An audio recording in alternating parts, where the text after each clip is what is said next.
لفعالية المعرض الافتراضي الأول للكتاب الجامعي، والذي نستأنفه بهذه المائدة المستديرة التي تنسقها كلية الآداب والعلوم الإنسانية بلمسيك جامعة الحسن الثاني بالدار البيضاء، والتي تحمل كما هو معلوم عنوان الإبداع والبحث العلمي أية علاقة. تتناول هذه المائدة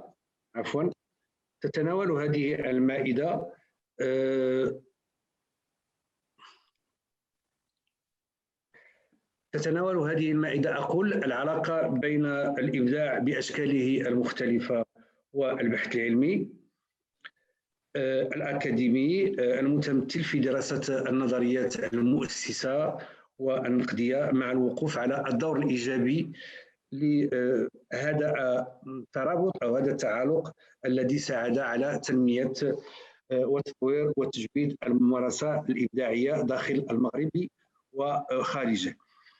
أتشرف بإدارة هذه الجلسة خادمكم رشيد الحضري، أستاذ من كلية الآداب والعلوم الإنسانية. أما عن المتدخلين فهم ثلة من الأساتذة المبدعين بكلية الآداب والعلوم الإنسانية بمكسيك، وهم الأستاذ الدكتور شعيب حليفي، الأستاذة الدكتورة ليلى مزيان، الأستاذ الدكتور قاسم مرغطا، والأستاذ الدكتور ميلود بوشايد، والأستاذ الدكتور عبد الباقي بن الفقيه. وقبل أن نبدأ بمداخلة هذه المائدة أعطي الكلمة للسيد عميد كلية الآداب والعلوم الإنسانية بمكسيك الأستاذ الدكتور عبد القادر بونجاي في كلمة تقديمية، علما أن الوقت المحدد للمداخلات هو 7 دقائق، حوالي 7 دقائق. إذن فليتفضل الأستاذ العميد مشكور.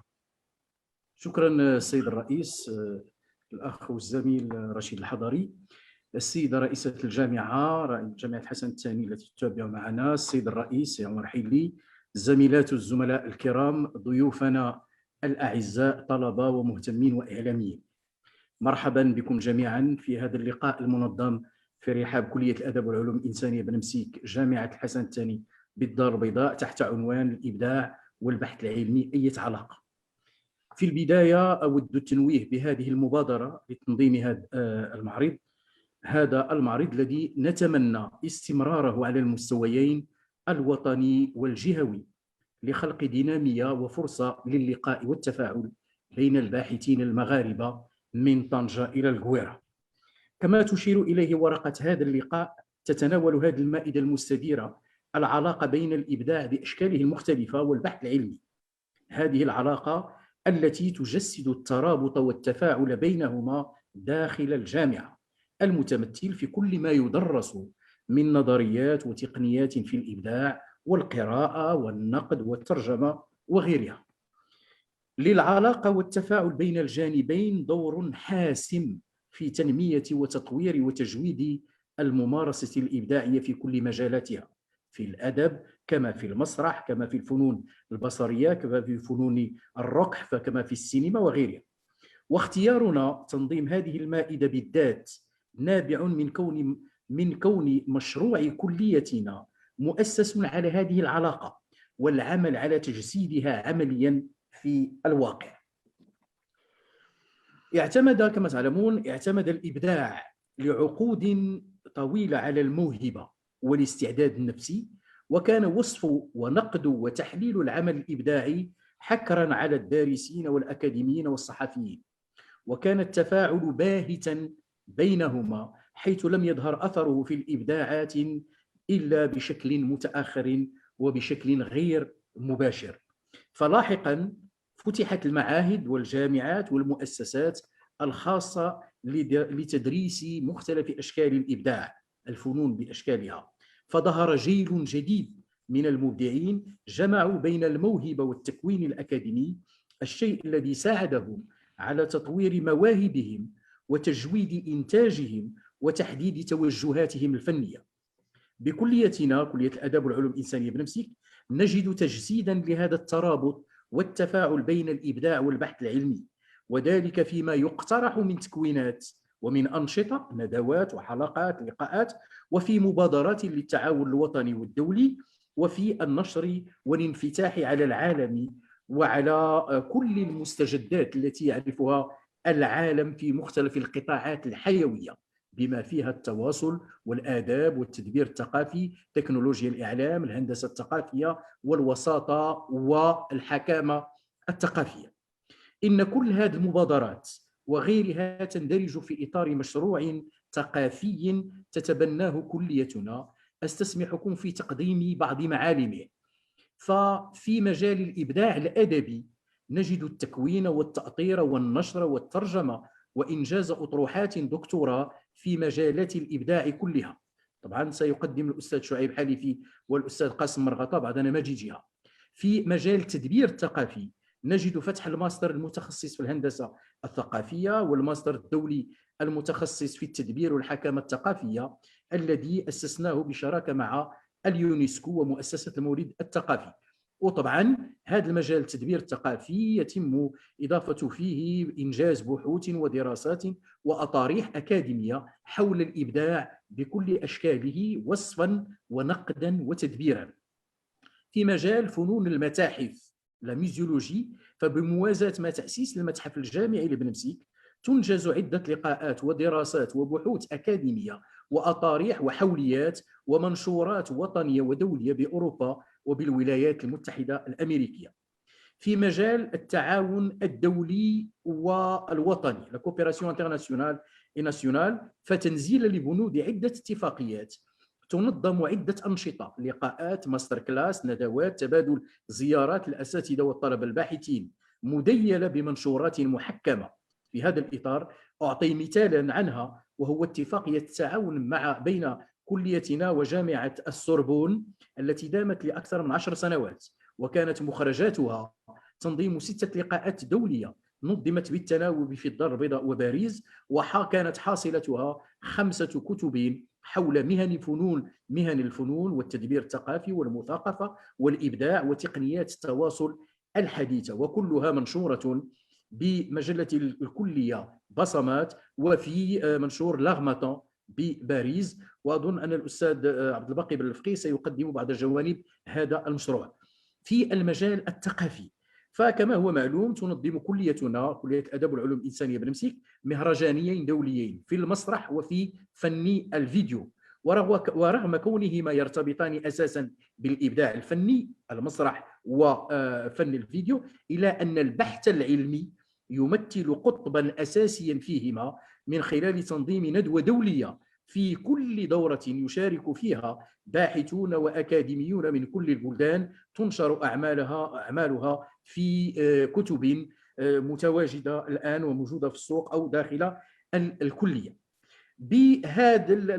بعجالة قدمت بين أيديكم أن بينت أهمية الربط ما بين الإبداع والبحث العلمي، وبينت تجسيده في العلاقة التي نراها ونعمل على ضبطها في الواقع من خلال هذه المشاريع التي قدمناها، وبدون شك المداخلات التي سيقدمها الزملاء ستبين جوانب أخرى. أشكركم على حسن استماعكم، والكلمة لك السيد الرئيس أستاذ الحضري. شكرا.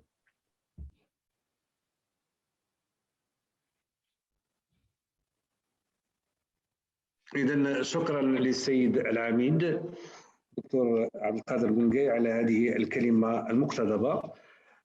الكلمة للأستاذ الدكتور شعيب حليفي الذي سيقدم مداخلة بعنوان المعرفة والبعد الثقافي في علاقة البحث بالإبداع. وبهذه المناسبة أقول إن الأستاذ شعيب حليفي هو الذي حصل مؤخرا على جائزة المغرب الكبرى، وبهذه المناسبة نجدد تهانينا للسيد شعيب حليفي. تفضل. شكرا سيد الرئيس. شكرا السيد الرئيس، شكرا سيد العميد، شكرا الزملاء، الزميلة الأستاذة، الزملاء الأساتذة الأفاضل، الحضور الكريم الذين يتتبعون معنا هذا اللقاء على المباشر ضمن أنشطة المعرض الافتراضي الأول للكتاب الجامعي، وهي بادرة تحسب للجامعات التي تفتح بابا أمام هذا الانغلاق أو الانسداد الذي يقع فيه الكتاب عامة والكتاب الجامعي خاصة. سأكون مختصرا في 7 دقائق لأتحدث عن هذا الموضوع الذي أقترحه، وهو رؤية أخرى، لأن كل واحد من الزملاء سينظر إلى الموضوع علاقة الإبداع بالبحث العلمي من منظور يتمم الآخر. وسأتحدث في 7 فقرات حتى أكون مختصرا. أولا، عمر الجامعة المغربية والبحث العلمي قصير في المغرب، فقد انطلقت الجامعة بعد سنة من استقلال المغرب، وهي فترة قصيرة جدا حتى نتحدث عن تراكم في هذا الموضوع.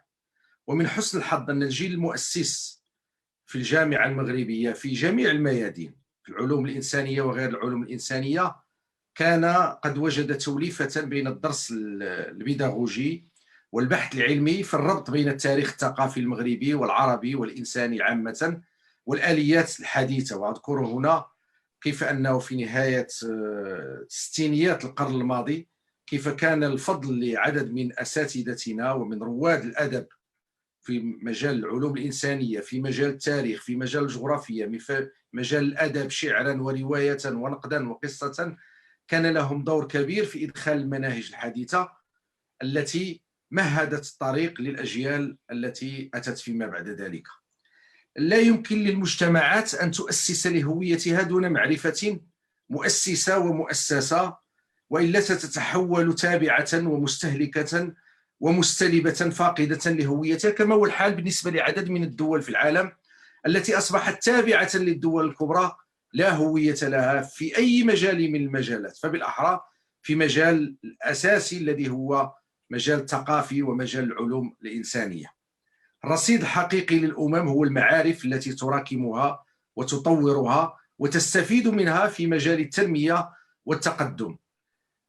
مؤخرا كاتبان فرنسيان انتبها إلى أن البحث في علاقة الإبداع بالبحث العلمي في الدول الأنجلوساكسونية يمنح مكانة متقدمة للإبداع في الثقافات الوطنية وفي التعليم تقديرا ومرافقة، على عكس بعض التردد الذي لاحظه في فرنسا، لأن الإبداع كما يعرفان هو القدرة على توليد الأفكار الأصيلة والأصلية والمكيفة مع السياق الذي سيتم غرسها فيه. أيضا في كتاب طريف صدر مؤخرا في الشهر الماضي في مارس 2021 لكاتب أمريكي اسمه ديفيد شول، الكتاب بعنوان Seaction and Creativity in Scientific Research، وهو عبارة عن سلسلة من المحاضرات التي ألقاها هذا الكاتب على طلاب الدكتوراه والباحثين ما بعد الدكتوراه وأعضاء هيئة التدريس في معهد جورجيا لتكنولوجيا، وتحدث على أن النجاح طويل الأمد في البحث العلمي يتطلب مهارات وبراعة في التقنية، وربط هذا البحث بالإبداع، البحث العلمي بالإبداع، ويناقش العادات اللازمة لإيجاد الرضا العميق في البحث والأساليب المنهجية المثبتة لتوليد الأفكار الجيدة والاستراتيجيات في الكتابة التقنية والفعالة.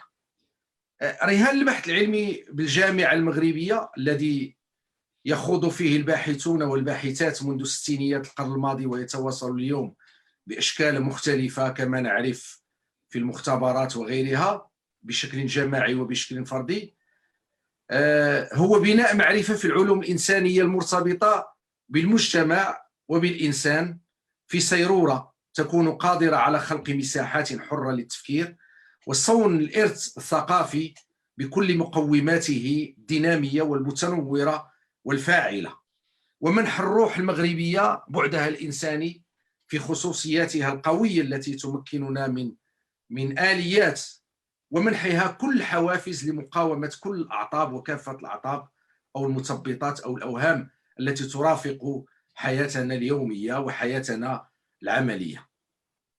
ولا يمكن أن يتحقق البحث المأمول دون ربطه بأحدث المناهج والآليات والنقاشات أيضا، وبجوهر ثقافتنا والمشترك الإنساني وبالإبداع أساسا. المقصود بالإبداع كما جاء في الورقة التأسيسي لهذا اللقاء وورقة الأستاذ عبد القادر قنقاي. وأيضا فيما نوسع النقاش فيه هو ما يعني كل الفنون المادية والمادية المتصلة بشكل مباشر أو غير مباشر بالمجتمع وبالتاريخ وبالذات، أي بالواقع والمتخيل. وأيضا الإبداع ثانيا بمعنى التجديد والخلق والمغامرة والرؤى الجديدة خارج أي تكرار وأي تقليد. وإذا كان الواجب يقضي الاعتزاز بتجارب أساتذتنا وأصدقائنا في جل الجامعات المغربية حيث تنوع المقاربات في علاقة البحث بالإبداع، فإنهم الأقرب للحديث عن تجاربهم ونتائجها. وأبيح نفسي في ختام هذه الورقة المختزلة، أبيح لنفسي الحديث عن تجربتنا بكلية الآداب بمسيك جامعة الحسن الثاني بالدار البيضاء، وتحديدا في مختبر السرديات الذي يوجد ضمن مختبرات وورشات كثيرة تتجدد منذ نهاية الثمانينيات القرن الماضي، منذ تأسيس الكلية، ومنذ تسعينيات القرن الماضي أيضا حينما ابتدأنا في ماي 1993. وركمنا خلال كل هذه الفترة معرفة ذات بعد ثقافي يشبك البحث بالإبداع، وهو ما أختصره فيما يلي: العمل ضمن مجموعات داخل الجامعة في ارتباط بمجموعات أخرى داخل كل الجامعات المغربية الآن وخارج أيضا الجامعات المغربية عربيا ودوليا، وأيضا مجموعات داخل المجتمع المدني بما فيهم أساتذة وطلبة ومثقفين وخبراء ومواطنين من محدثي الكتابة أو محدثي الحكي الشفوي المعتمد على الذاكرة. نقطة أخرى وهي العمل وفق تقاطع المعارف من تاريخ وسوسيولوجيا وأنثروبولوجيا وفكر ودراسة ثقافية ثم المناهج الحديثة، بحيث أنه منذ البداية لا يمكن لهذه العلاقة أن تستقيم دون أن يكون هناك تقاطع ما بين المعارف، جميع المعارف الموجودة، ثم الارتباط بالنصوص وكذا بالثقافات المحلية. وهذا ميزة في كلية الآداب بالمسيك أو جامعة الدار البيضاء، وهي الارتباط بما هو محلي بشكل مغاير للأشكال التي عرفناها، بحيث أن كثير من الباحثين في كل التخصصات والمعارف كانوا يتممون عملهم ما بين الجامعة وما بين الأرض أو المحيط أو الهوامش المحيطة لربط المعرفة الجامعية بالمعارف الأخرى الموجودة والتي غير مكتوبة في الأساس، ثم الاعتماد على النشر من كتب فردية وجماعية ومجلات، بحيث أن كلية الآداب بالمسيك ربما هي من الكليات الرائدة في أنها تصدر حوالي 4 مجلات بالإضافة إلى مجلة طلبة الدكتوراه التي تضمن نشرا محكما لطلبتنا. في ختام هذه الكلمة أريد أن أقول بأن إذا كان البحث العلمي في العلوم الحق يقدم من حين لآخر نتائج ملموسة، فلأنه ارتبط بالإبداع الذي يوجد على رأس الأولويات في كل العالم. الإبداع يوجد على رأس الأولويات في العلوم الحقة. كذلك البحث العلمي في العلوم الإنسانية، فإن التراكم الكيفي والكمي بهذا البعد الثقافي يستطيع تحقيق تراكم في الوعي فيحقق بناء الإنسان وعيا وذاكرة وهوية، وبالتالي القيم النبيلة التي يحرص عليها حتى نتطلع جميعا إلى الأفضل. وشكرا. شكرا للأستاذ الدكتور شعيب حليفي. أنا بدوري كذلك أبيح لنفسي الحديث عن مجلة دفاتر الدكتوراه التي تعد أول مجلة من نوعها فضاء للباحثين للطلبة الباحثين، وهي أعتقد أنها أول مجلة من نوعها بالمغرب يعني كفضاء للباحثين. ننتقل إلى المداخلة الثانية وهي للأستاذة الدكتورة ليلى مزيان، أعتقد باللغة الفرنسية، التي ستحدثنا عن l'art et l'histoire du Maroc. Quand l'art raconte l'histoire du Maroc à l'aube des temps modernes, c'est ça? C'est ça, Monsieur Hadari. مساء الخير. أولاً أشكر اللجنة التنظيمية على هذا اللقاء المتميز، والمنظم بطريقة متجددة أيضا بطريقة افتراضية. Donc, la présente communication va porter sur le thème de l'art et de l'histoire, ou quand l'art raconte l'histoire du Maroc à l'aube des temps modernes. Depuis un siècle, la recherche historique n'a pas cessé d'explorer de nouvelles pistes de recherche, de nouvelles méthodes en diversifiant par la même occasion ses sources, notamment celles qui ne sont pas écrites. C'est ainsi que la création artistique et les arts viennent à point nommé pour donner un nouveau, ou plutôt un nouvel élan au champ de la recherche. Certes, en France, avec l'École des Annales, on a mis en avant la valeur du témoignage de ce type de documents iconographiques, surtout lorsque les autres sources de documents manquaient. Cette diversité ne peut que développer notre connaissance sur le plan méthodologique. Certes, le témoignage des œuvres artistiques ne concerne pas seulement les aspects, pour ainsi dire, décoratifs du passé, loin de là, ces œuvres présentent un double outillage, et matériel et mental, et nous permettent de reconstituer les faits dans le temps et dans l'espace. Aussi, pour relever cette imbrication étroite entre création artistique et histoire, nous allons nous arrêter sur une œuvre exceptionnelle, une œuvre unique de la fin du XVe siècle. Il s'agit des tapisseries de Pastrana.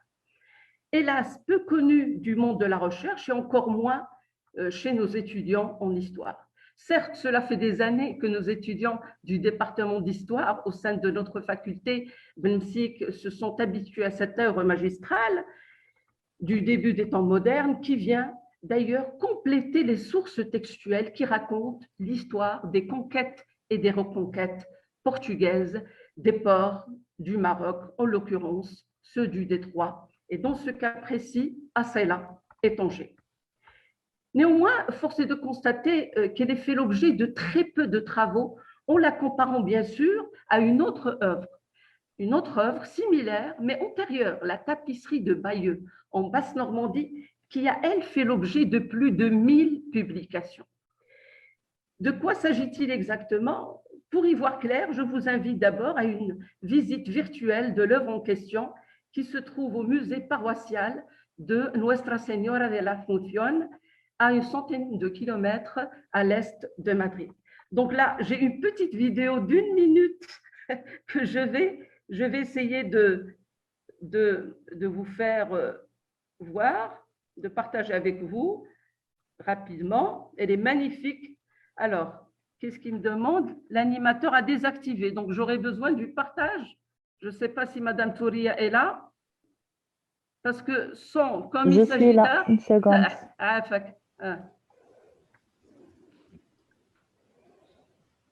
Donc, il s'agit, comme je l'ai dit, d'une œuvre magistrale qui a été peinte non, elle a été concoctée dans les ateliers de Tournai en Belgique en 1472 plutôt. Donc, c'est une série de tapisseries, de 4 tapisseries qui racontent la conquête portugaise du Maroc et tout ce qui en suit. Donc, le temps de partager avec vous cette œuvre. C'est une œuvre qui a subi, il y a une dizaine d'années, une restauration. Elle a été restaurée par 2 fondations, belges et espagnoles. Et maintenant, on peut de nouveau la visiter au musée paroissial de Pastrana, comme j'ai dit, à une centaine de kilomètres à l'est de Madrid. Donc, je vais voir si je peux… Voilà, elle est là. Je ne sais pas si vous arrivez à voir.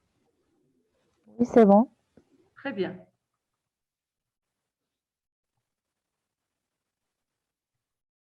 Donc, je vais juste cliquer.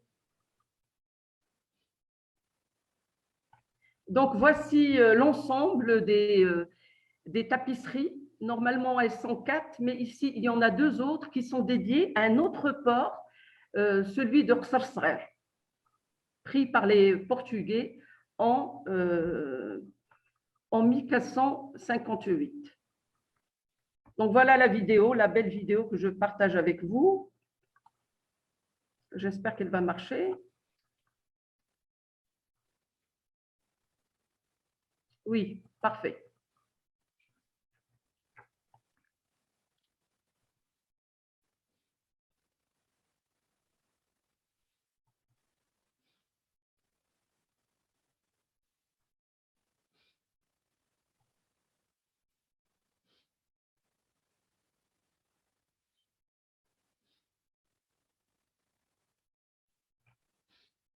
Est-ce que vous arrivez à écouter là et à regarder? Voilà, c'est bon.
Alors, on va s'arrêter là pour faire défiler le reste des œuvres. J'espère que je vais y arriver.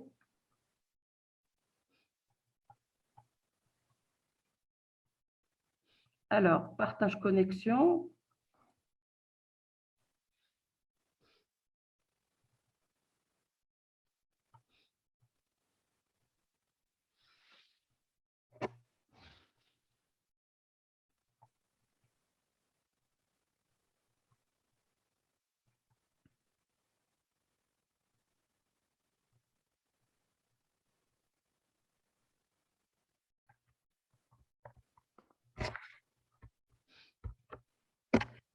Donc, dans tous les cas, dans cette vidéo de 2 minutes exactement, qui fait évidemment référence à 4 tapisseries. La première s'appelle le débarquement à Asséla.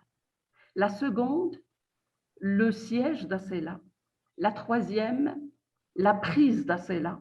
Et la quatrième, la toma de Tanger, la prise de Tanger.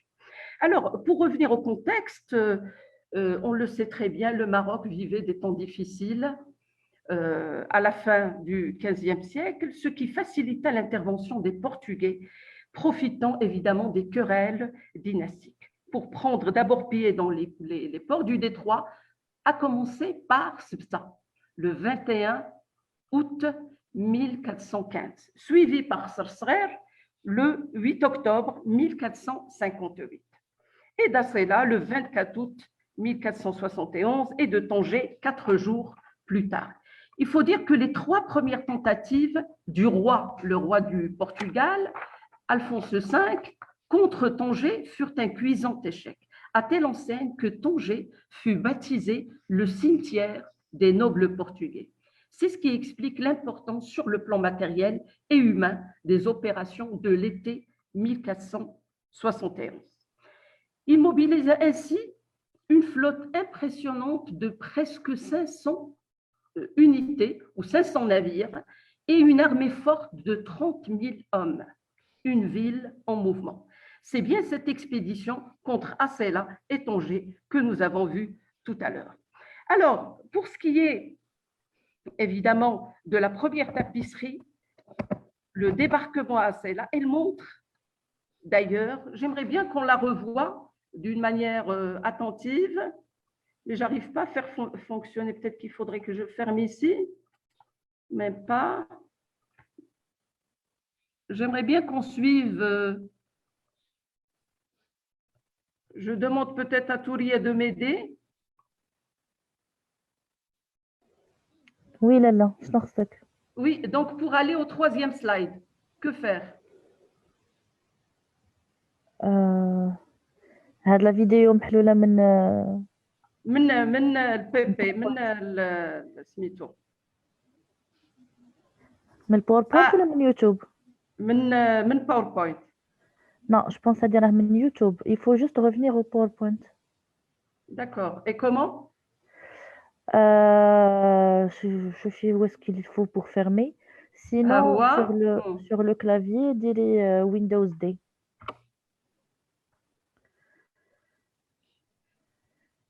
Donc, peut-être… Ça ferme pas? Non, j'arrive pas. Peut-être je vais essayer avec celle-là. Bon, de toutes les façons, Essayez échappe. Essayez échappe. Le bouton اللي فوق على اليسار. ما خرجش منها. Non, pas du tout. Donc, c'est pas grave. Donc, je vous laisse imaginer. Je vais essayer de décrire les scènes pour conclure ensuite. Donc, pour la première tapisserie, comme j'ai dit, qui s'intitule Le débarquement à Asséla, elle montre dans une scène impressionnante les noyés et les survivants qui reprennent les armures des morts. L'auteur montre également le monde des navires, des milliers d'attaquants aguerris, les armures du métal recouvertes de brocart quand il s'agit de la personne du roi du Portugal. Selon le texte figurant au haut de la tapisserie, rédigé en latin, on apprend que la flotte portugaise est partie de Lisbonne le 15 août 1471 et qu'il était composé de 30 000 hommes. Après 6 jours de navigation, elle s'approche des côtes marocaines où la mauvaise mer a rendu le débarquement difficile pour certains membres de l'expédition, dont 300 mouriront noyés. 3 scènes composent cette tapisserie, mais le plus important, c'est que on retrouve la croix de Saint-Georges et aussi la légende, une autre bannière qui montre la légende du martyr ou de la martyre Sainte Catherine, envers laquelle le roi avait une grande dévotion. Elle a été utilisée comme symbole de la lutte des Portugais contre les musulmans. Alors, autre chose très importante dans ces tapisseries, c'est la richesse des cités marocaines. Ainsi, Asséla est présentée comme étant la ville la plus opulente des morts. Même si elle ressemble, dans cette tapisserie, elle ressemble plus à une ville européenne que marocaine, car les tapissiers de l'époque suivaient certainement un modèle bien connu.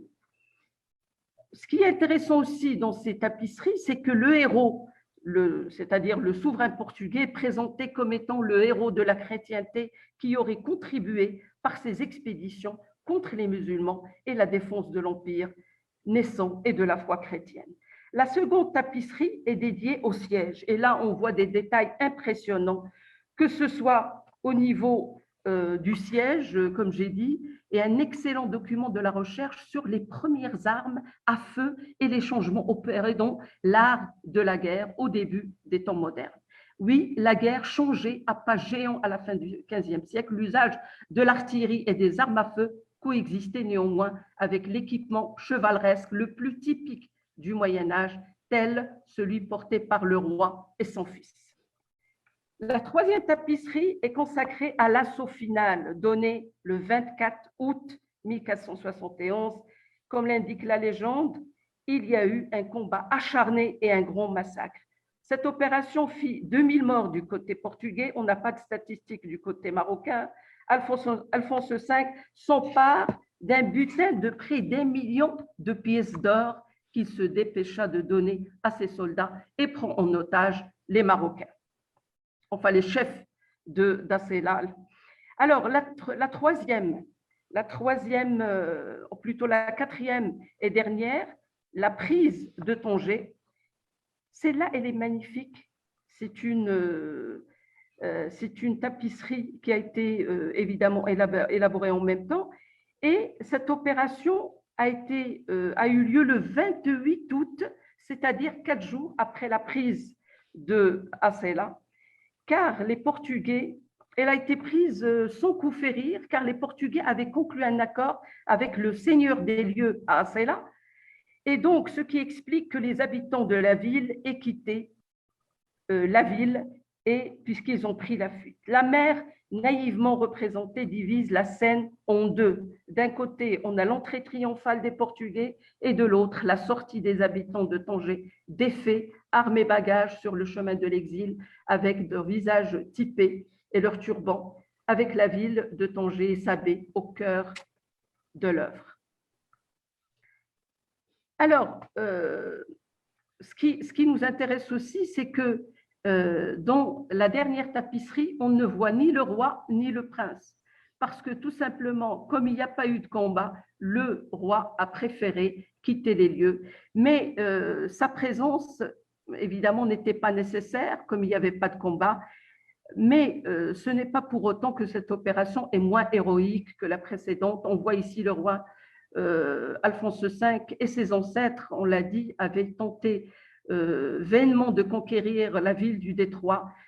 Cette grande victoire va largement rehausser le prestige de la dynastie royale, celle des Avis en l'occurrence. Pour conclure, je dirais simplement que l'histoire, donc, ne peut se passer d'une si riche source. Je dirais aussi que la richesse historique, la recherche historique au Maroc a besoin plus que jamais de diversifier ses sources. D'ici, certes, mais surtout d'ailleurs en Espagne, en l'occurrence, surtout que nous savons que c'est là-bas, en Espagne, que le premier dépôt d'archives a été organisé déjà en 1549, alors que nous, l'institution des archives a été créée en 2008. Et je vous remercie.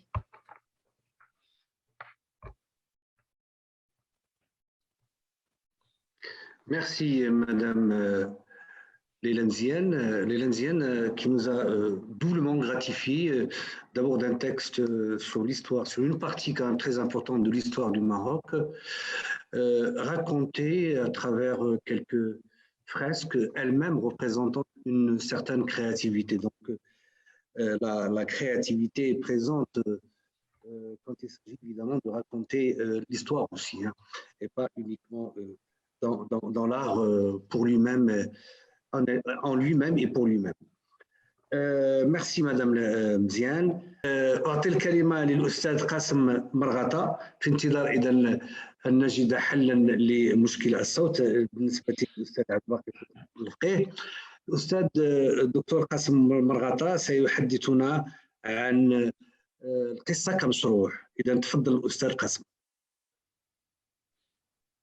مساء الخير أو ليلة طيبة إن صح التعبير. شكرا للأستاذ رشيد الحضاري، شكرا للسيد العميد، شكرا للزملاء وللزميلة الأستاذة ليلى.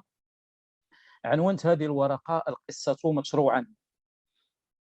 أقصد بفكرة المشروع ذلك المسار العلمي والفكري الذي تشكل من 22 سنة من العمل المتواصل في البحث الأدبي والجمالي بالجامعة المغربية، ومن السعي إلى مقاربة التجارب القصصية المغربية والعالمية. كما أقصد بالمشروع ذلك الأفق النقدي الذي فتحته مجموعة البحث في القصة بالمغرب منذ تسعينيات القرن الماضي على الاهتمام بالقصة جنساً أدبياً قائماً بذاته وخصائصه الفنية والفكرية النوعية من جهة ثانية. لعلمي بضيق الوقت في هذا اللقاء في سياق كان يقتضي توفير الوقت الكافي لتتبع مستويات ديناميات الإبداع بالجامعة المغربية وتناول مختلف الهواجس الفكرية والانشغالات لخلق نقاش جاد حول وضع الفنون والآداب والنقود الفكرية والفلسفية بالجامعة المغربية، أكتفي في هذه المساحة الزمنية الضيقة بفكرتين أساسيتين.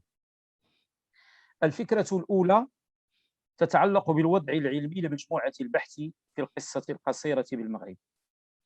نشأت المجموعة في القصة في نهايات تسعينيات القرن الماضي، وظلت لحد اليوم تهتم بالإنتاج القصصي المغربي والعالمي، وتشجع على تداوله وقراءته ونقده، وبذلك انشغلت بالتجارب النوعية في القصة مغربيا وعربيا وعالميا، في انحياز للطابع الأكاديمي الجاد والنوعي الذي يمكن أن يسهم في بلورة رؤية أدبية جمالية واضحة لجنس القصة وتجاربها المتنوعة، ولتوسيع دائرة الاهتمام بها عند مختلف فئات القراء، طلبة وأساتذة وكتابا ونقادا ومهتمين. اتخذت المجموعة من أجل هذا الرهان الأدبي والفكري بعض الاختيارات، ومنها صيغة العمل على مستويات متعددة نذكر منها. أولا، مستوى القصص. وصل عدد المجموعات القصصية التي ساهمت المجموعة فكريا وتقنيا في نشرها وترويجها للقراء وللنقد إلى ما يزيد عن 37 مجموعة قصصية لكاتبات وكتاب مغاربة يمثلون تجارب متباينة في النظر القصصي وفي الحساسية الجمالية. ثانياً، مستوى التجارب القصصية التي جعلناها مجال اهتمام بالتجارب النوعية المغربية والعالمية، ومنها ما أنجزناه حول محمد زرزاف والأمير الخمليشي وإدريس الخوري وخورخي لويس بورخيس وغيرهم.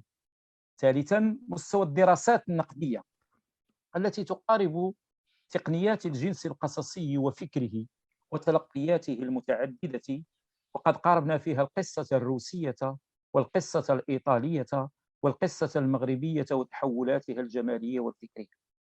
رابعاً، مستوى الترجمات التي قدمت للقارئ المغربي والعربي إمكانات هائلة للتعرف على نصوص قصصية من قارات أدبية متنوعة، من أمريكا اللاتينية ومن أوروبا ومن آسيا ومن إفريقيا ومن أمريكا. خامساً، مستوى الورشة وما تضمنه من قراءات أعضاء الورشة القصة التي مكنتهم من اكتشاف في كل لقاء أسبوعي مختارات قصصية نوعية، والذين قدموا كذلك إنتاجاتهم القصصية للقراءة والتحليل والنقد والتدقيق، وذلك منذ تأسيس هذه الورشة في بداية سنة 2000 إلى اليوم. مكن هذا العمل التأطيري في ورشة القصة من إصدار كتابين أساسيين يتضمنان منتخبات قصصية من مقروءات القصة العالمية، وهما كتابا لسان الفراشات وفراشات المعطف، إلى جانب كتاب تتفتح الزنابق الذي تضمن قصص أعضاء الورشة ذاتهم وبشكل خاص نصوص الطلبة. سادساً، مستوى مجلة قاف صاد التي شكلت أفق هذا المشروع، التي صدر منها لحد الآن 13 عدداً، وتناولت في موادها وجهات نظر ومقاربات نقدية وقراءات قصصية نوعية، ومنها التجارب القصصية المغربية مثل ملف القاص محمد زرزاف وملف القاصة مليكة مستظرف، ومنها التجارب القصصية العربية مثل ملف محمد خضير ويوسف إدريس وزكريا تامر، ومنها التجارب القصصية العالمية مثل كارميرا أو كارمي ريبيرا، خوان رولفو، تشيخوف، كافكا، كورتاسار، ملفات خاصة بتجارب موضوعاتية مثل القصة الفانتاستيكية والقصة الإيطالية، وملف خاص بترجمة القصة اليابانية الذي أنجزه أعضاء المجموعة أنفسهم. هذه الأعمال والانشغالات المتنوعة على امتداد أكثر من عقدين تمثل مختلف المساحات الفنية والفكرية التي تنشغل بها المجموعة، وفي ذلك تؤكد على أهمية الاستمرار في البحث في القصة إنتاجاً ونقداً وتلقياً، وعلى المساهمة في تطوير الوعي القصصي في القصة المغربية ومد جسور التفاعل الفني والجمالي مع التجارب الأجنبية. إن عملنا الأكاديمي ما كان له أن يتطور ويستمر لولا الدعم المعنوي والثقافي الذي وجدناه عند الكثيرين من الغيورين على الثقافة المغربية الحديثة، ولولا الأيادي البيضاء التي يقدمها الكتاب والدارسون والنقاد للمجموعة بمساهماتهم القصصية والنقدية، ولولا إسهامات جامعة حسن الثاني وكلية الآداب والعلوم الإنسانية بنفسه. في فكرتي الثانية من هذه الورقة أتناول بعض الأسئلة في مصير تجارب مجموعات البحث الأدبي والفني والجمالي بالجامعة المغربية، وبشكل أكثر دقة أتناول أسئلة بشأن مصير تجربة مجموعة البحث في القصة بالمغرب. مثلا، نشهد اليوم انحسار الفعل الفكري والثقافي التنويري بالجامعة المغربية في عصر ثقافي موسوم باللا معنى وبالتفسخ وبالسطحية وبالابتذال، وقد تقوت فيه مركزيات التقليدية والحداثة التقنية المفرطة الصنع ومراكز الحريات المضادة وما تستثمره من خطابات تقنية استهلاكية أو خطابات مسمومة لتدوير القدرية والانتظارية والانسحاب، وما يدور في فلكيهما لاهثا وراء أنقاض وأوهام. هنا لا بد من التساؤل: هل حقق مشروع مجموعة البحث في القصة بالمغرب رهانات النظر والإحاطة بمختلف التجارب القصصية المغربية والعالمية؟ هل استطاع هذا المشروع تحقيق أهدافه العلمية والثقافية في جامعة مغربية تتردد في تصور علاقة سليمة وإنتاجية مع القصة وإمكانياتها المعرفية والأكاديمية ومع مختلف أشكال الفعل المعرفي التنويري؟ هل بعد 22 سنة من العمل لصالح مشروع علمي جماعي تمكنا من مأسسة النظر في القصة والتفكير في خصوصيتها الجمالية والفكرية، أم أننا صمدنا في كل هذه المدة بفضل إسهامات أفراد تجندوا قراءة وإنتاجا ونقدا وترجمة لنشر ثقافة القصة وفكرها في غياب للشروط العلمية المؤسسية لتطوير البحث في القصة؟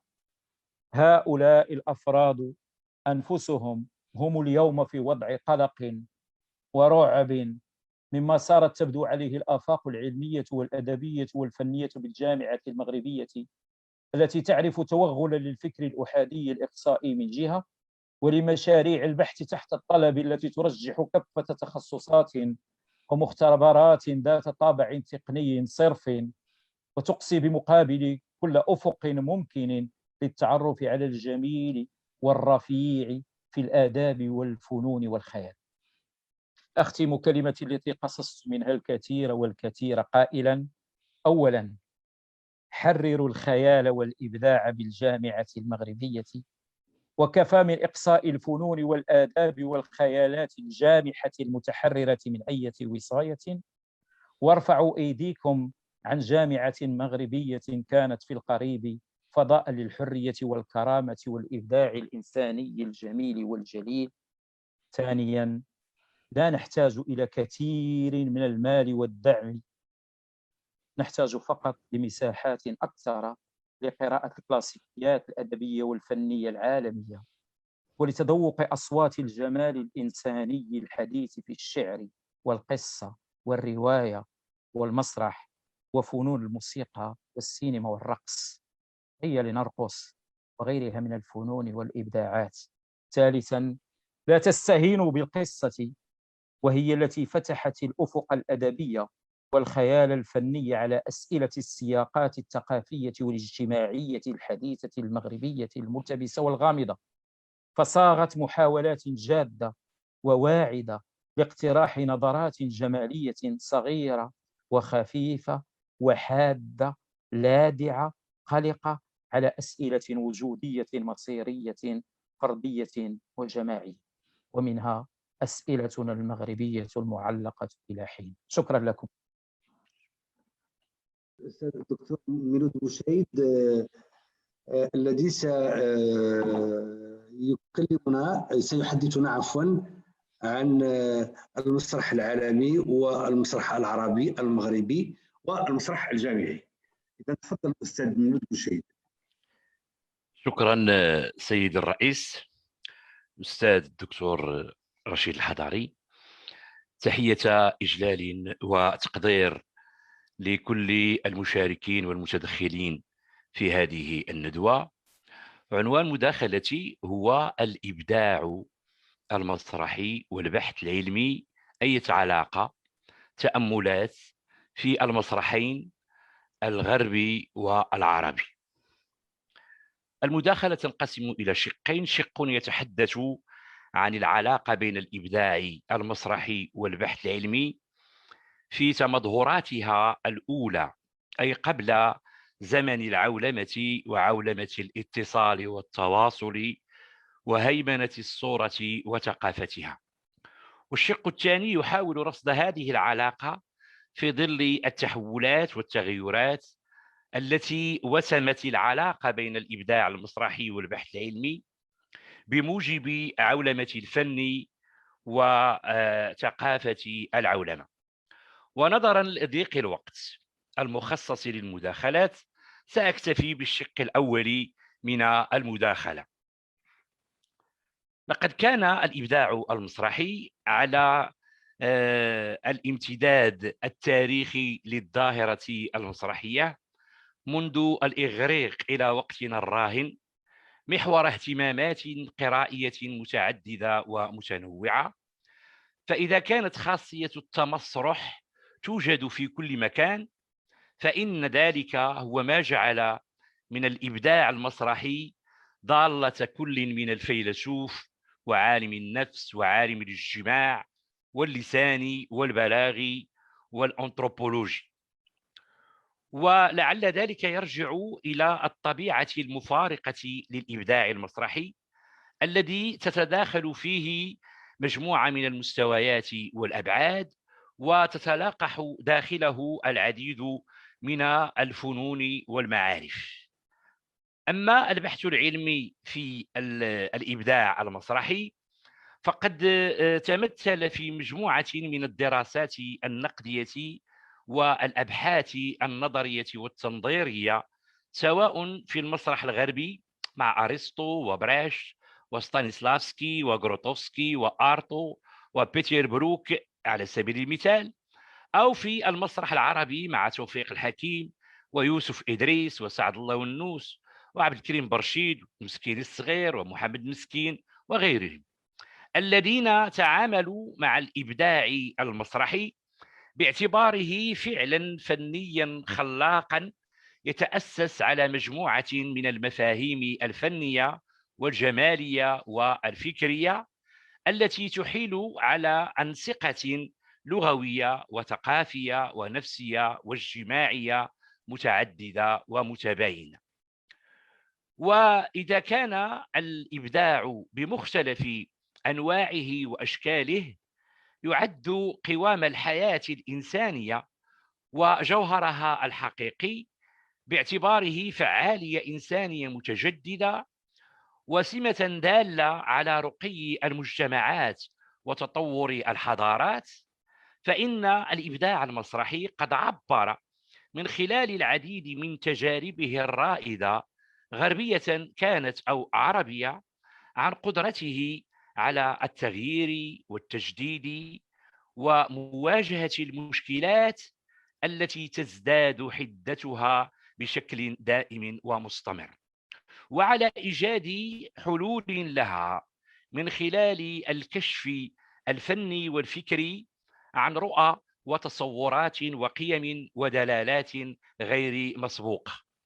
ساهم في بلورتها كل من المؤلفين والمخرجين والممثلين وغيرهم من الفاعلين المسرحيين المبدعين، وذلك بفضل البحث الدؤوب والجاد عن صيغ وقوالب فنية جديدة وأفكار مستحدثة تعمل على تصحيح مسار الإبداع المسرحي وعلى صقل خياراته التجريبية. وفي هذا السياق يطرح السؤال التالي: كيف استطاعت هذه التجارب المسرحية الرائدة الغربية والعربية أن تبدع أعمالا مسرحية متميزة.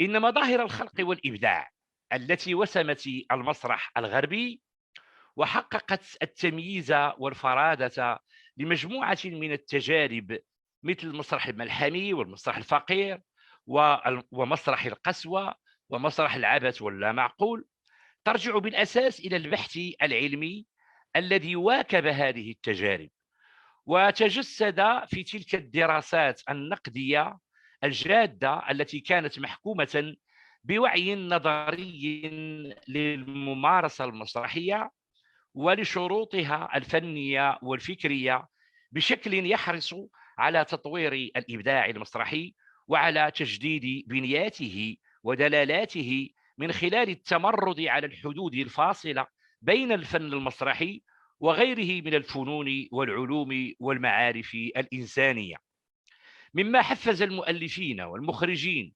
والممثلين والنقاد على الإبداع وعلى التعبير عن قدراتهم الإبداعية الخلاقة التي استهدفت تغيير الواقع والتحكم في ظواهر الحياة الإنسانية بشكل يلبي شغف المبدعين المسرحيين بالجمال وبالحرية وبالعدالة وبالتحديث وبالحداثة.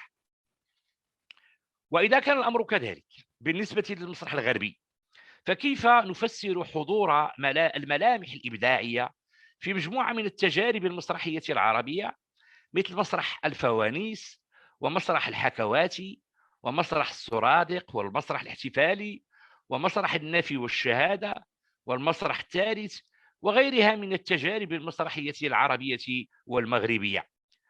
بعد تمثل المسرح العربي لمقومات الإبداع المسرحي الغربي ممارسة وتنظيرا، بدأ يراهن هو الآخر من خلال البحث العلمي على هذا التمثل لتجاوز كل أشكال النقل والمحاكاة والاقتباس والتمرد على التماهي مع المسرح الغربي ونظرياته.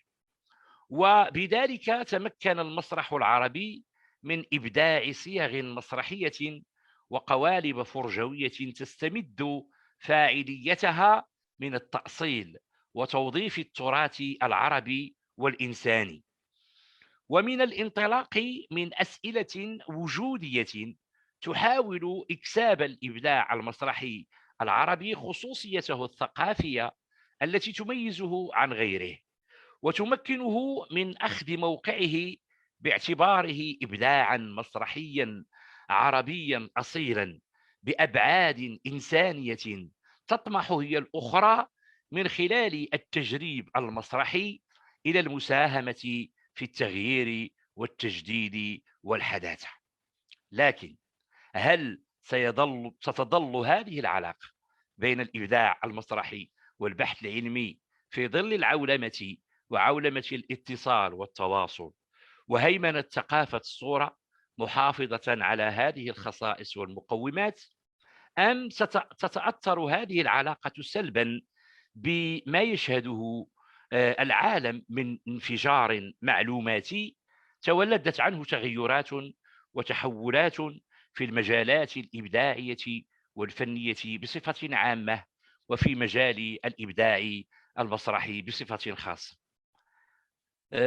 بطبيعة الحال إجابة عن هذا السؤال ستكون في الشق الثاني، ولكن نظرا لضيق الوقت أكتفي بهذا القدر وأشكرك.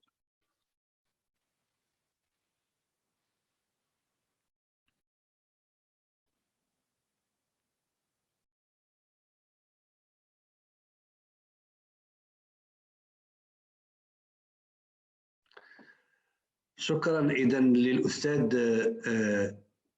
ميلود بوشايد الذي قدم إذا عرضا حول المسرح العالمي والمسرح العربي المغربي في علاقتهما بالإبداع. طيب، إذا سمحتوا الأستاذ بالفقيه سأحاول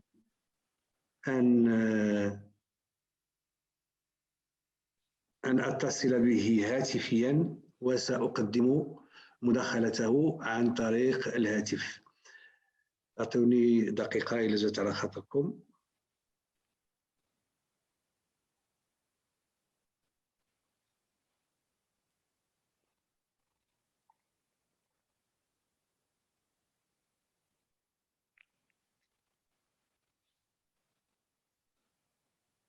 أنا السعد باقي.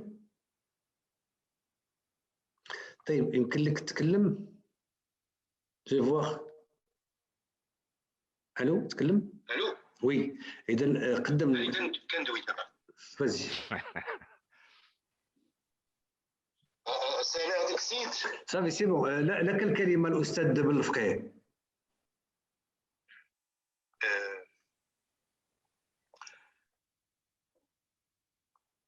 Merci, c'est Hadari. Je m'excuse pour ce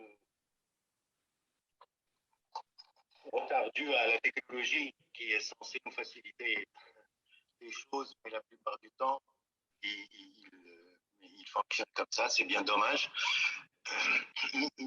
Moi, ma communication, je voudrais l'articuler sur deux petites choses. D'abord, je voudrais commencer par l'identité que notre faculté a fini par avoir, une identité qui a trait à la chose de la culture et de l'art. Aussi montrer un peu ce lien qui existe aujourd'hui entre les sciences sociales et la littérature en général, pour ne pas dire l'art, et que je juge une bonne chose qui nous met sur une voie de l'ouverture de chaque discipline sur ce qui se passe dans les champs voisins. Donc, la première partie, c'est d'abord, on a commencé en 92 par travailler avec une brochette de personnes post-68 qui sont venues de France et que le doyen Hassan Simili d'autrefois et Béatrice Bertrand, la chargée des relations extérieures, ont beaucoup fait pour faciliter un peu le contact avec ces ressources. Et on s'est réunis plusieurs fois et la réunion, je me souviens très très bien, portait sur cette problématique, c'est que les sciences sociales, les facultés de lettres, ils ne sont pas là pour produire uniquement du contenu, mais il faut absolument se soucier de la question de la forme. Et la forme, ça ne veut pas dire la communication, ça ne veut pas dire s'ouvrir un peu sur des métiers ou bien des connaissances tendancieuses d'autrefois, mais c'était beaucoup plus, en quelque sorte, être à l'écoute de ce qui se fait en dehors des disciplines classiques. Le roman, avec ses langages multiples et qui se renouvellent continuellement, la question de l'art, la question de la cité, de la ville, la question des jeux, mais aussi la question aussi des métiers qu'il faut préparer. Et que on a fini par mettre en place une première formation, la communication, qui a été suivie une année après par une licence appliquée en animation culturelle, et puis les arts, ils étaient déjà là, mais avant la communication, les arts appliqués, et puis une quatrième formation en audiovisuel qui est née et que née immédiatement avec la tenue de la première édition du festival Art Vidéo qui existe, qui continue jusqu'à aujourd'hui. Donc, on est allé aussi au-delà des murs de l'université, c'est qu'on est allé vers toutes les institutions culturelles et les structures culturelles de la ville, y compris les fondations des banques, les musées, mais essentiellement l'école des beaux-arts et la faculté des lettres gérait en quelque sorte les affaires pédagogiques de l'école des beaux-arts et il y avait une passerelle extraordinaire qui est allée jusqu'à s'étendre et embrasser Bordeaux et plus tard une partie aussi du Japon et d'autres contrées. Mais c'était il y avait un bouillonnement dans cette université, mais sous l'angle de la chose de la culture et de l'art, un bouillonnement tel qu'il a pu en quelque sorte s'étendre et donner par contagion, il a atterri en quelque sorte à d'autres sites universitaires. Je parle de Marrakech, Meknès et aussi à Agadir, et aussi la tendance, il n'a pas épargné Rabat aussi, qui a ouvert des formations en médiation et en art. Donc, on ne s'est pas limité à ça, on cherchait en quelque sorte aussi à fonder un noyau dur qui se chargeait de gérer un peu les types de relations qui existent entre ces 4 formations. C'était la mise en place d'un centre d'études culturelles, et ce centre d'études culturelles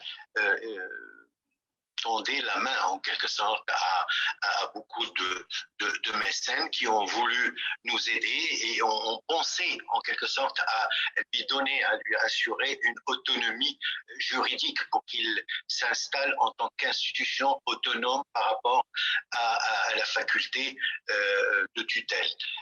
La chose, il n'a pas abouti pour X raisons, mais l'aventure, il a continué en se développant. Par la suite, on est passé à d'autres types de formations et on a atterri dans les masters, et puis on a conduit le travail, on a tendu la main aussi aux étudiants, à nos étudiants pour qu'ils s'inscrivent dans l'école doctorale, mais toujours en art et en culture.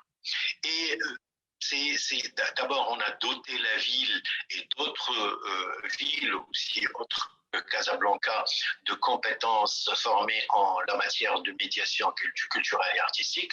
Et en plus de ça, on a aussi ouvert la porte pour assurer, pour contribuer à former des compétences qui sont capables en quelque sorte d'intégrer par la suite des universités et enseigner ces matières.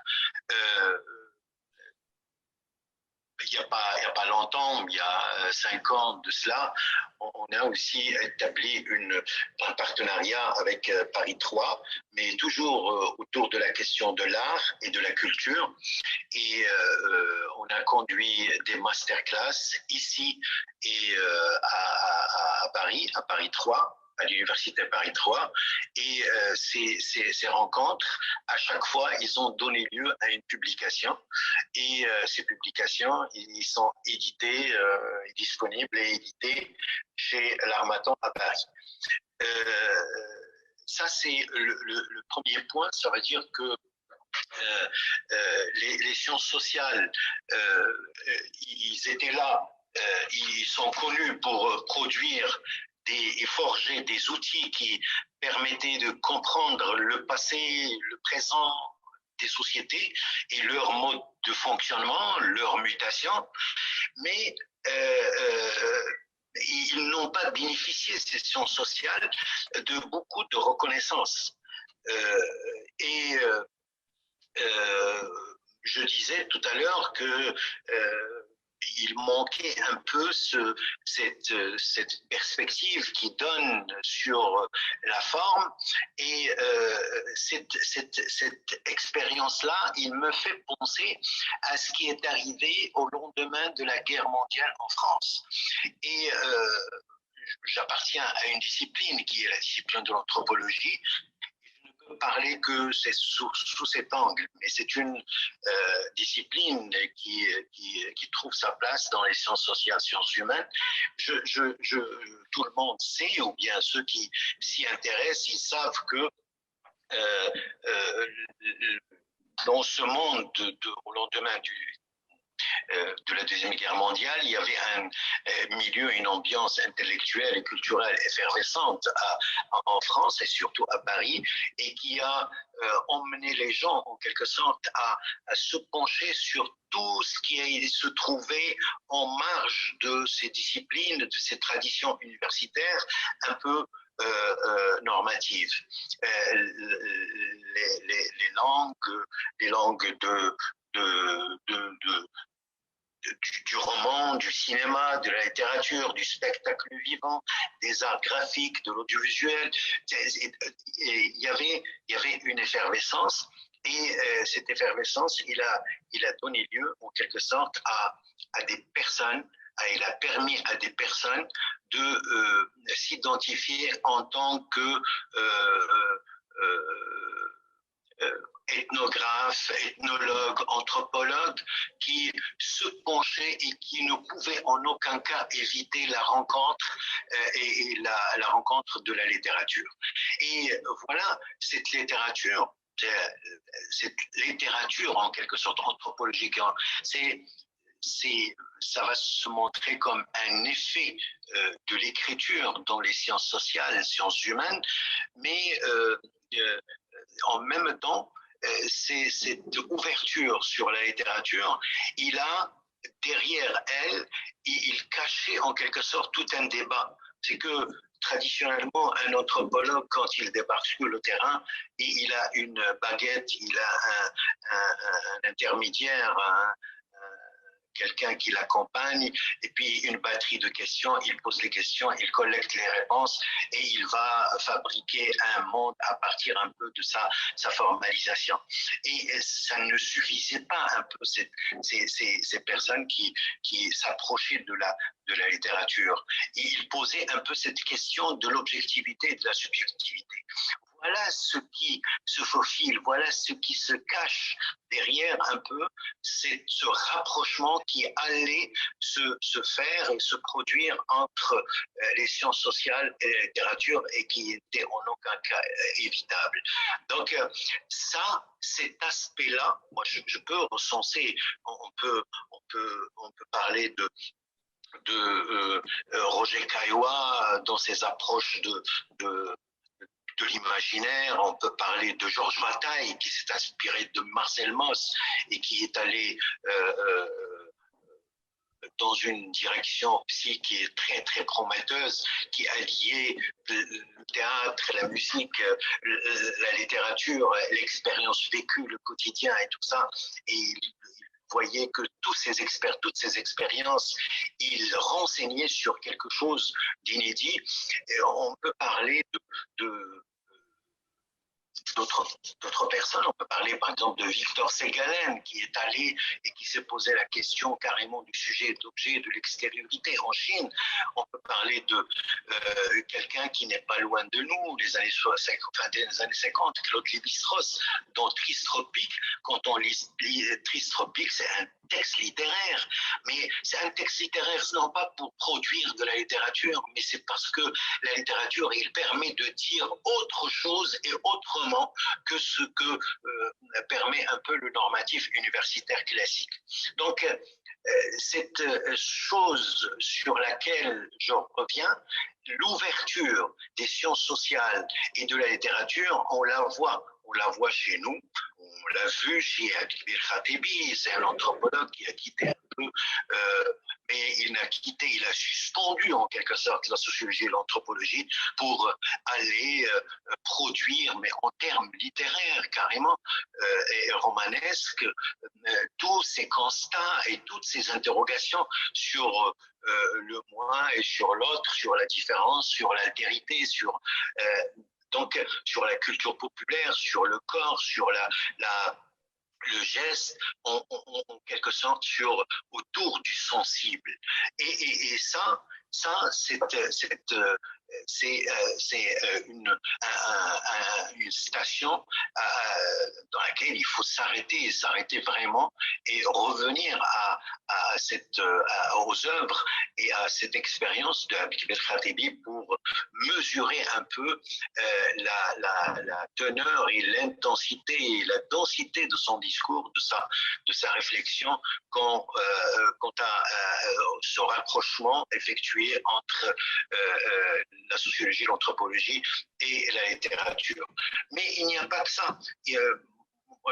J'ai trouvé tout à l'heure dans ma bibliothèque les photos de Paul Pascan. Paul Pascan, il a produit énormément de photos sur le terrain. C'est quelque chose qu'on trouve, c'est Mjid Arif qui produit Paul Pascan un été dans le house de Marrakech, mais avec beaucoup de photos, énormément de photos que prenait Paul Pascan autrefois. Mais il n'y a pas que ça. Il y a aussi Mohamed Mahdi qui manipule, Mohamed Mahdi qui est un anthropologue et qui est marocain et qui manipule un peu l'audiovisuel. Il travaille à l'aide de l'audiovisuel pour approcher le monde rural. Donc, vous voyez un peu que ce soit la photo, que ce soit la caméra, que ce soit le document. On venait de voir tout à l'heure Ousstada Mziane qui nous présentait un peu ces tapis, ces fresques comme des documents de l'histoire. De toutes les façons, tous ces outils qui ont connu en quelque sorte, qui ont opéré des révolutions, ils ont pu mettre en œuvre des raisonnements de sciences sociales. Et donc, c'est beaucoup plus que de simples photos, que de simples clichés, que de simples objets, mais c'est vraiment, il relatait tout un raisonnement qui vient de la forme, et la forme, dans ce cas, il dit beaucoup plus donc,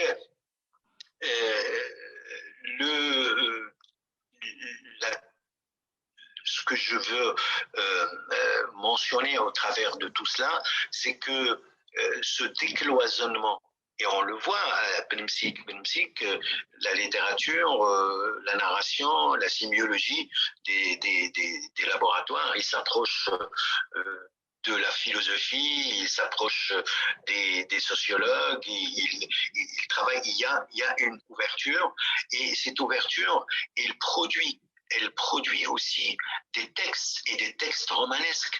Et ces textes romanesques, ces réflexions en quelque sorte, ils vont au-delà de l'objectivité, ils posent le problème de la subjectivité. Voilà, j'y arrive, le problème de la subjectivité. Cette subjectivité, aujourd'hui, il est nécessaire, et il est nécessaire parce que il est d'abord hétérogène.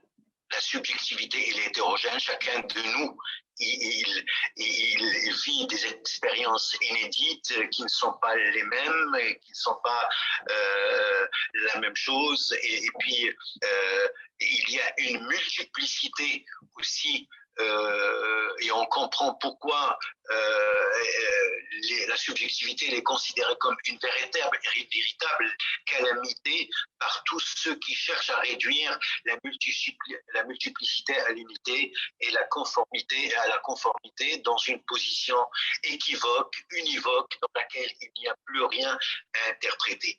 Donc, la subjectivité, je dirais que est vraiment qui ressort un peu de ce que veut dire ce rapprochement des sciences sociales de la littérature et de l'art, c'est un rapprochement qui renseigne sur le fait que la subjectivité est la condition de la connaissance précise. Parce que c'est quoi l'ethnographie? L'ethnographie, c'est aller travailler sur une communauté, mais passer beaucoup plus de temps à l'observer, à la suivre, jusqu'à intérioriser d'une façon précise et concise un peu ce comportement et se retirer pour réfléchir un peu sur ça. Donc ça prend beaucoup de temps, ça travaille sur la durée, c'est pas quelque chose de prêt à l'emploi. Donc c'est une connaissance précise, une connaissance à partir d'une perspective limitée. Il y a de l'humanité dans l'objectivité, D'abord, dans la subjectivité, et il n'y a pas plus on n'en trouve pas plus d'humanité dans l'objectivité. C'est la relation de face à face, serrer la main, s'asseoir, tendre la main, écouter profondément, relancer, observer, questionner. Donc, tout ça, c'est des relations humaines dans lesquelles on retrouve l'échange, le visage qui reconnaît l'autre visage, la posture qui retrouve l'autre posture. Et puis, la subjectivité, c'est le contraire de l'arrogance. C'est le contraire de la vision panoramique. C'est le contraire du global. C'est le contraire du total, qui a aujourd'hui un autre nom, qui est le brutal. Le global, c'est le brutal. Moi, ça me fait penser un peu, et je finis sur ce point, ça me fait penser ce que je viens de dire ici sur la vision panoramique à un collègue qui a travaillé à la faculté des lettres et qui a produit un texte qui s'appelle Mala'ikat Sarab. Et Mala'ikat Sarab, qu'est-ce qu'il fait dans ce récit? Il ne fait rien. Pour observer un peu tout ce qui se passe, il ne va pas en profondeur, il ne va pas creuser, il ne va pas chercher dans je ne sais pas quoi, dans les paradigmes et dans les origines, et dans les fondations et dans les fondements et tout ça. Non, il vole. Il vole au-dessus de Marrakech. Et ces deux personnages principaux, ils survolent Marrakech. C'est une vue aérienne. Et quand ils voient à partir du haut Marrakech, il n'est pas dans le souterrain, il n'est pas dans dessous, il est dans la surface. Il est dans quelque chose qui est de l'ordre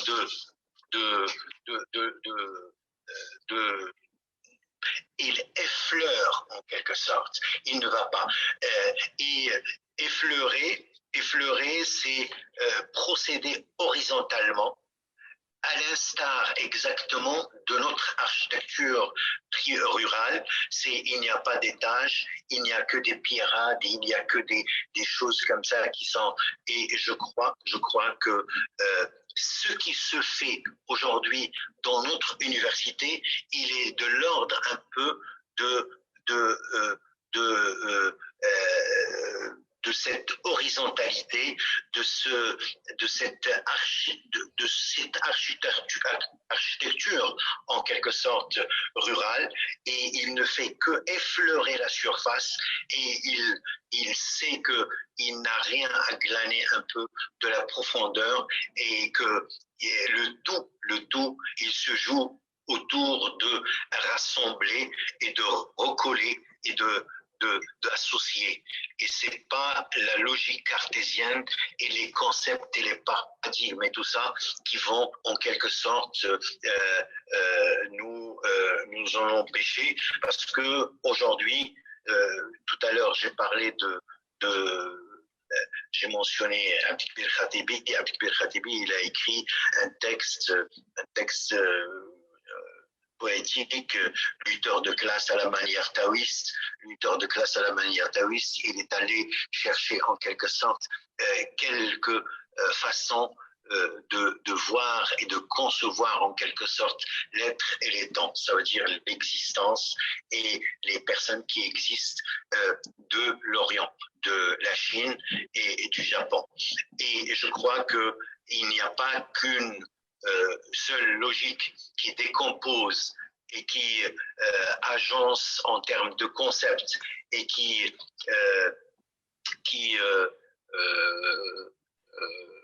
procède par décomposition, recomposition et par opérer au sein du tissu social et de créer des étages. Non, je crois que ce dont nous avons le plus besoin, c'est de voir un peu les choses se présenter en termes égalitaires Et notre université, il doit absolument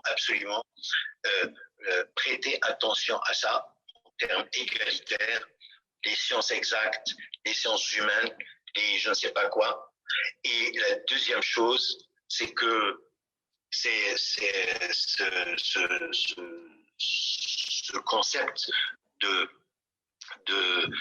l'égalitaire, il a besoin aussi d'être accompagné par la reconnaissance, parce que il y a énormément de choses qui se font.